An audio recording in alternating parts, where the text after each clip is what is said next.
બગદાણા મારામારીના મામલે કોળી સમાજના આગેવાનો ગાંધીનગર ખાતે પહોંચ્યા। આજરોજ તારીખ 5 ડિસેમ્બર 2026ના સોમવારના બપોરે 12 કલાકે વાત કરી હતો।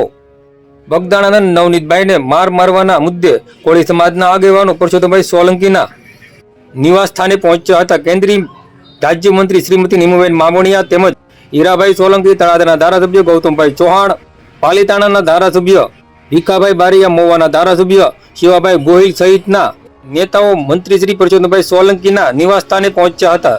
અત્રે ઉલ્લેખનીય છે કે બગદાણાના મારવાના મામલે કોળી સમાજના આગેવાનો અને નેતાઓ દ્વારા આજે મુખ્યમંત્રી સાથે બેઠક યોજશે અને મુખ્યમંત્રીને આ સમગ્ર મામલે રજૂઆત કરશે।